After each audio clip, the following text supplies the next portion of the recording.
Good morning, class 8 students. Today we are going to start chapter number 3 in geography, and the chapter name is Mineral and Power Resources. Very easy chapter, easy to learn and easy to understand both, and very easy to write your notes and prepare your notes and write the other question answers. So, in this chapter, we are going to learn about minerals and power resources. Okay, first of all, do you know the salt in your food and graphite in your pencils are also mineral? Wow, what an interesting fact. ये आपको नहीं मालूम था, आज आपको पता चल रहा है कि जो सॉल्ट होता है ना आपके फूड में, वो जो ग्रेफाइट होता है आपकी पेंसिल में, ग्रे कलर का जिसे आप लिखते हैं, वो भी एक मिनरल है। हम लोग नहीं जानते थे ये बात। ओके, यहाँ से अभी हम एक चीज़ समझेंगे मिनरल क्या होता है, तो वहीं से आपका क्वेश्चन एक बनता है, what is mineral, what is mineral, और आप उस चीज़ को यहाँ से समझेंगे। A naturally occurring substance that has a definite chemical composition is a mineral.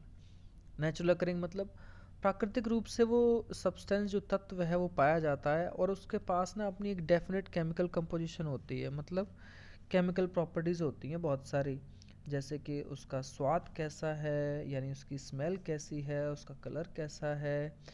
Chemical properties जो है इस चीज़ पर डिपेंड करती हैं, और बहुत सारी फिजिकल प्रॉपर्टी भी होती हैं। उस बेस पे हम ये तय करते हैं कि वो चीज़ मिनरल है या नहीं है। तो मिनरल बेटा नेचुरली अकरिंग सब्सटेंस है और ये केमिकल कंपोजिशन के साथ पाया जाता है।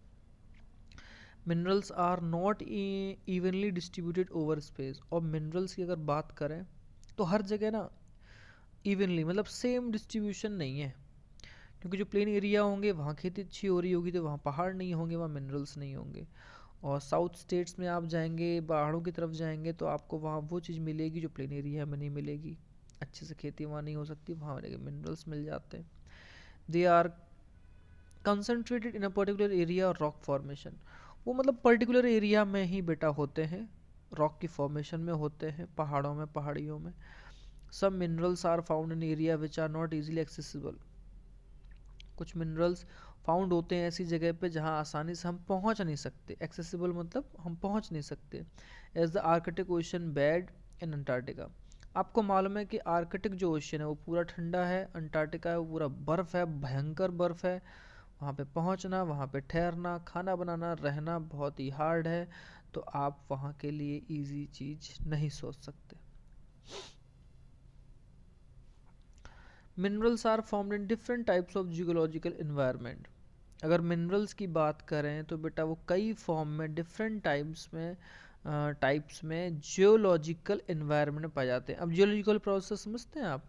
जियोलॉजिकल का मतलब होता है डिफरेंट डिफरेंट मिट्टी होगी बेटा, डिफरेंट डिफरेंट पहाड़ और पर्वत होंगे, वहाँ पे अलग जगह पाया जाएगा। ऐसा नहीं है कि भरतपुर में पहाड़ हैं तो यहाँ पे मिनरल्स होंगे, यहाँ मिनरल्स नहीं है बेटा, लेकिन यहाँ की पहाड़ियों से और अदर चीज़ों के लिए चीज़ें काम में आती हैं, और यही सारी चीज़ सबसे ज़्यादा इम्पोर्टेंट होती हैं। अंडर वेरी वेरिंग कंडीशंस, अलग अलग कंडीशंस में, they are created by natural process without any human interference. सबसे बड़ी बात है कि जो मिनरल्स होते हैं वो इंसान का उसमें कुछ भी रोल नहीं होता है, वो विदाउट किसी ह्यूमन प्रोसेस के नेचुरली प्रोसेस से ही बनते हैं। They can be identified on the basis of their physical properties, उनको हम पहचान सकते हैं उसकी फिजिकल प्रॉपर्टी अकॉर्डिंग, जैसे उनका कलर क्या है, मतलब वो कितने घने हैं, घने से सेंस जैसे कोई मामूली लकड़ी है आप उसे बीच से तोड़ सकते हैं, लेकिन एक लोहे की छड़ को तोड़ के दिखाइए, यानी वो कितनी घनी है, केमिकल जो कंपाउंड है उसके जो बाउंड है वो कितने घने बने हुए हैं। हार्डनेस वो कितनी कठोर है, जैसे एक ईंट की बात करें, एक लकड़ी की बात करें, एक आयरन की बात करें, एक स्टील की बात करें, एक एल्यूमिनियम की छड़ की बात करें, सबकी हार्डनेस और डेंसिटी, कलर सब अलग अलग होता है। And chemical properties such as solubility, और केमिकल प्रॉपर्टी की बात करें ना, जैसे घुलना, क्या उसका घुलने का जो प्रॉपर्टी है वो अच्छी है, जैसे चीनी की, गुड़ की, नमक की अपनी अपनी सॉल्युबल चीज़ें होती हैं। केमिकल प्रोसेस में सबसे बड़ी बात ये होती है कि कोई भी चीज़ घुलने के बाद वापस उस फॉर्म में नहीं आ सकती। जैसे अगर वाटर में बेटा हम अगर शुगर मिला दें तो आप ये मुझे बताओ, क्या शुगर आप वापस ला सकते हैं पानी में से? नहीं। ठीक ये चीज़ केमिकल प्रॉपर्टी में आती है। ओके, आगे बढ़ते हैं। चलिए डू यू नो पे आ जाते हैं।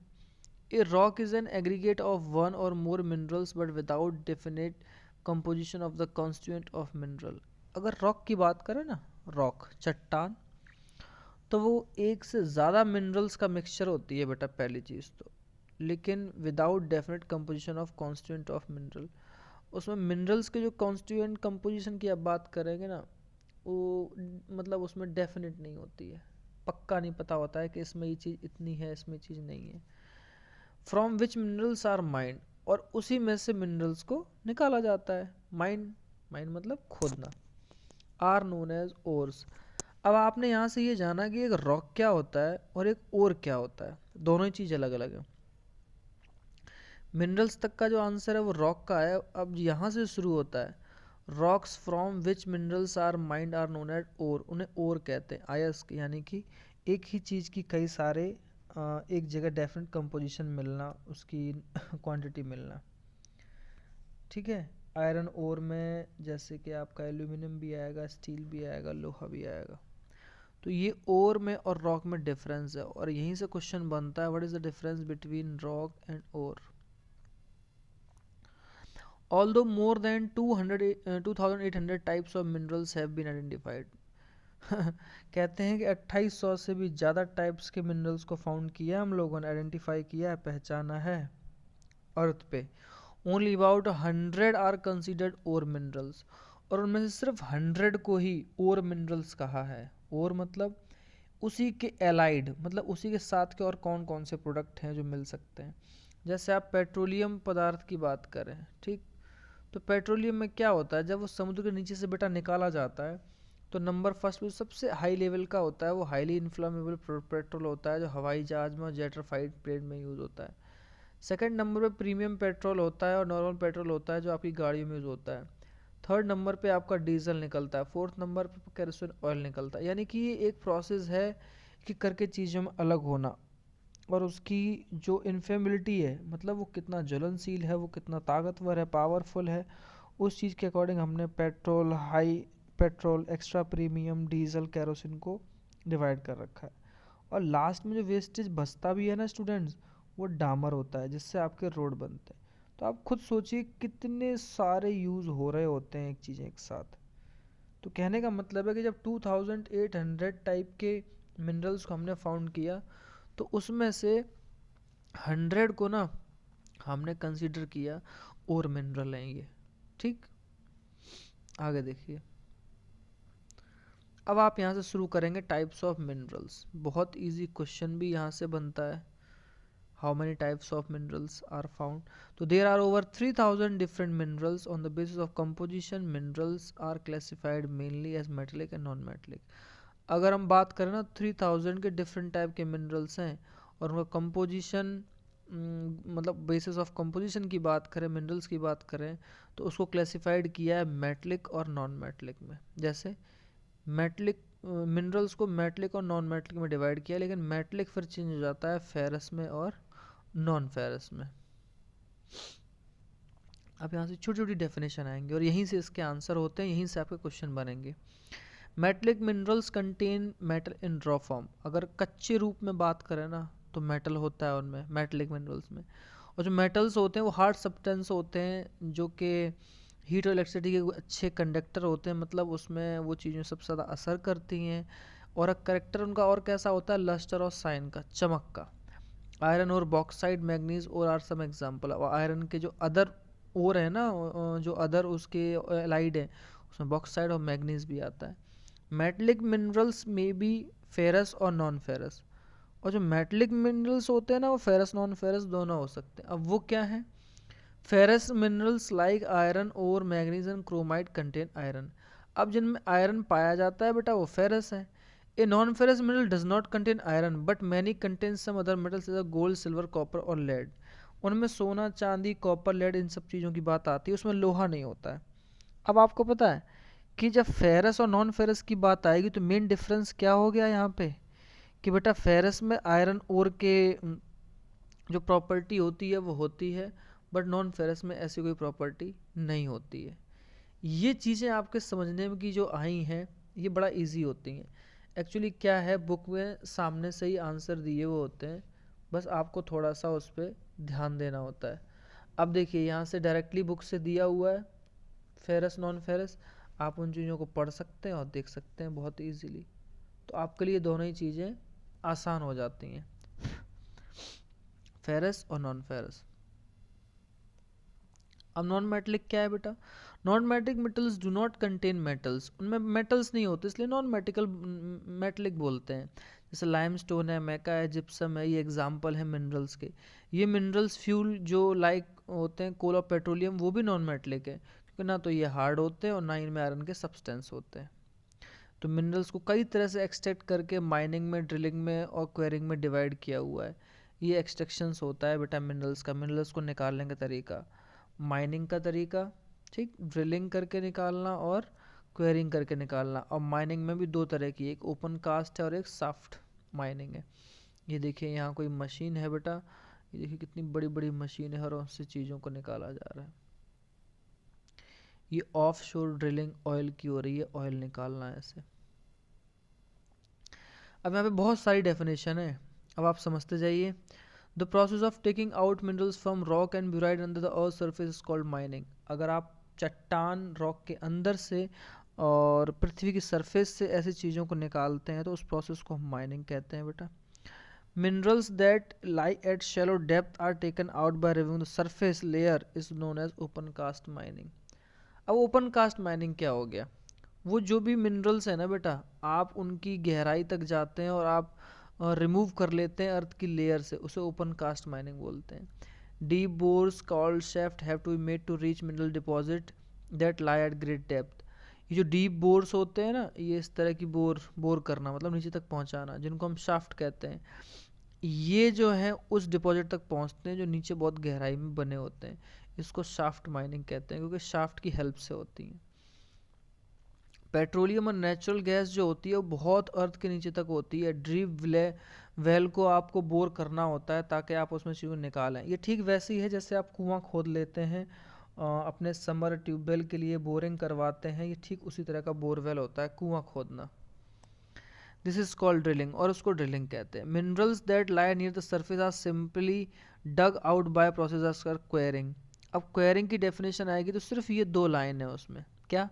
वो सारे मिनरल जो लाए होते हैं नीचे में, मतलब पड़े होते हैं नीचे की तरफ होते हैं अर्थ की सरफेस में, उनको सिंपली रूप से अगर खोद के आप बाहर निकाले तो उसको क्वेरिंग बोलते हैं बेटा।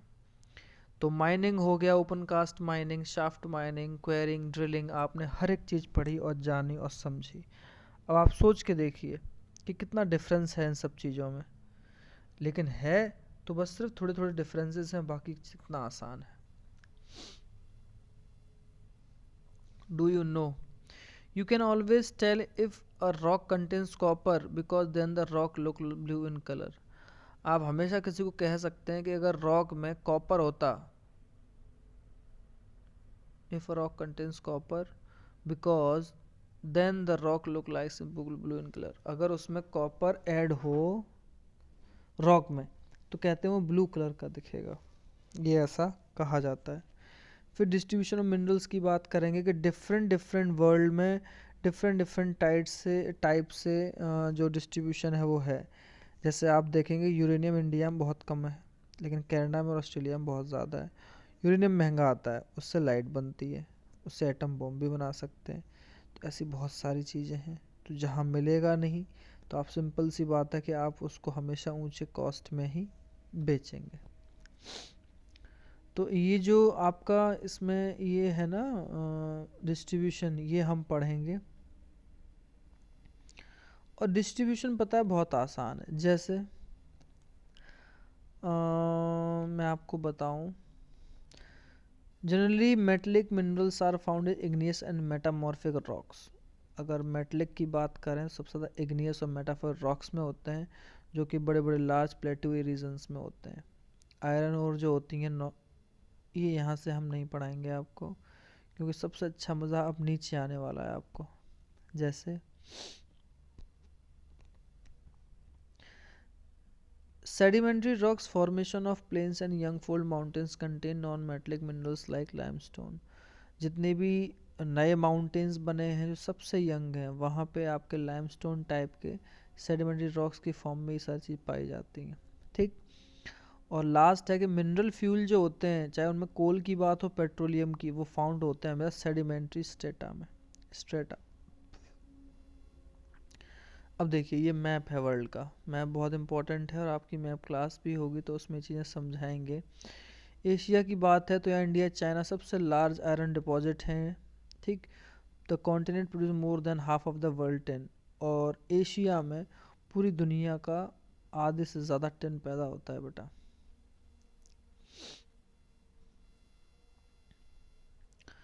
चाइना मलेशिया इंडोनेशिया जो है वो दुनिया के लीडिंग टिन प्रोड्यूसर है।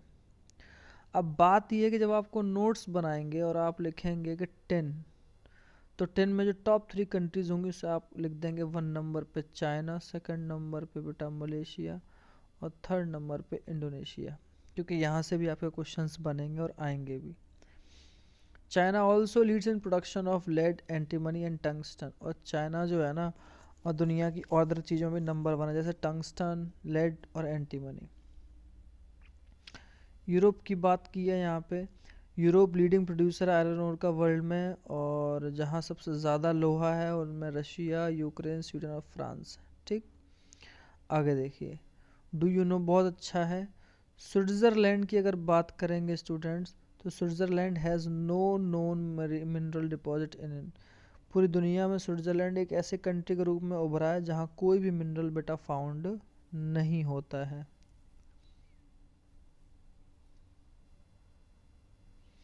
नॉर्थ अमेरिका की बात करेंगे। यहाँ मिनरल्स लोकेटेड हैं 3 जोन में जिसमें कैनेडियन रीजन है और ये एपेलेचियो रीजन है और ये और भी बहुत सारे रीजन है। इसको हम यहाँ इस तरह से नहीं पढ़ने वाले हैं। बस आपको मैप में स्टूडेंट्स ये समझना है कि साउदर्न ओशियन कहाँ है, अंटार्कटिका कहाँ है, साउथ अटलांटिक कहाँ है, नॉर्थ अटलांटिक कहाँ है, पैसिफिक कहाँ है, इंडियन ओशियन कहाँ है, ये Australia continent, Africa continent, south America, north America, Asia, Europe, ये सारे आपको कॉन्टिनेंट समझने होंगे स्टूडेंट्स। तो इसमें चाहे ओशियन की बात हो चाहे कॉन्टिनेंट की बात हो आपको देखना है, आपको समझना है। आप जितना मैप को देखेंगे उतना आपको अच्छे से मैप समझ में आएगा। बाकी तो हम क्लास आपका मैप का लेंगे ही। डू यू नो पे आएंगे तो आप देखेंगे जो ग्रीन डायमंड होता है सबसे मुश्किल डायमंड में से एक होता है, मतलब वो हार्डली ही मिलता है। ग्रीन डायमंड हार्डली ही मिलता है, बहुत रेयर होता है। The oldest rocks in the world are in western Australia. दुनिया की सबसे पुरानी रॉक है वो वेस्टर्न ऑस्ट्रेलिया में है। They date from 4300 million years age and only 300 million years after the earth was form. Actually ये 3000 मिलियन ईयर्स तो इतना आसान से कह देते हैं कि हमें पता ही होता है कितने ईयर कितने होते हैं, बट सोच के देखिए कि इतने लैक्स ऑफ ईयर्स की डेवलपमेंट के बाद हमारी अर्थ बनती है और अर्थ का इस तरह से डेवलपमेंट होता है। अब साउथ अमेरिका की बात होगी बेटा जिसमें कि ब्राज़ील जो है सबसे ज़्यादा आयरन ओर होता है दुनिया में, उसमें एक लार्जेस्ट प्रोड्यूसर है। चिली और पेरू जो है वहाँ कॉपर ज़्यादा होता है। ब्राज़ील और बोलीविया में लार्जेस्ट प्रोड्यूसर टिन के वो भी हैं। ये इस तरह की कहानी है। Africa, Africa is rich in mineral resources. Africa mineral resource में बहुत रिच है। It is the world largest producer of diamond, gold, platinum. और पूरी दुनिया में सबसे ज़्यादा डायमंड और गोल्ड और प्लेटिनम अफ्रीका में ही होता है। ठीक।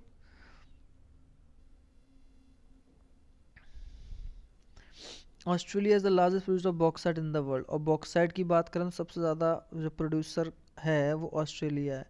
It is a leading producer of gold, diamond, iron और टिन एंड निकल। और ये गोल्ड, डायमंड, आयरन और टिन, निकल हर एक चीज़ का क्या कहते हैं वर्ल्ड लीडर है, मतलब वहाँ दुनिया में सबसे ज़्यादा होता है।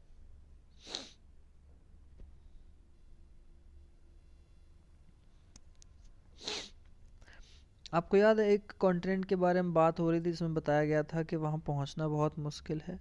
तो जियोलॉजी है अंटार्कटिका की वो हम ये ज़रूर बता सकते हैं कि वहाँ पे मिनरल डिपॉजिट्स जो हैं वो कई तरह के हैं, और कुछ तो बहुत बड़े बड़े हैं साइज़ में मतलब कि अगर वो मिल जाएंगे तो हमारा बहुत भला होगा, तो उनके नाम यहाँ पे दिए हैं। फिर आपको बताया जाएगा कि यूजेस क्या होते हैं मिनरल्स के, ऐसा क्या है कि दुनिया इस पर टिकी हुई है, बिजनेस टिके हुए हैं, और आपसी लड़ाई भी बहुत हो जाती है कंट्रीज़ के बीच में। तो उसका यूजेस हम पढ़ेंगे, बट वो यूजेस हम नेक्स्ट क्लास में पढ़ेंगे। आज के लिए सिर्फ इतना ही रखिए, और ये डायग्राम आप ज़रूर नोटबुक पे बनाएंगे बेटा, ठीक है, ये आप बुक पे ज़रूर बनाएंगे। और इसमें से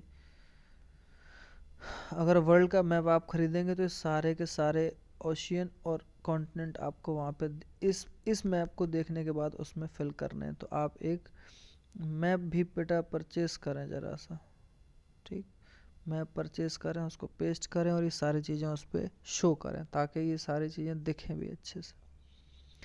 okay class, thank you, have a nice day. और जो होमवर्क है वो इसी में से आपका आएगा, जो बताया है आपको समझाया है, और आप उसको अच्छे से कीजिएगा। उसके बाद हम थोड़ा सा और आगे बढ़ेंगे, और अपना ध्यान रखिए, अच्छे से वर्क कीजिए और टाइम से चीज़ों को भेजना सीखिए। Thank you class.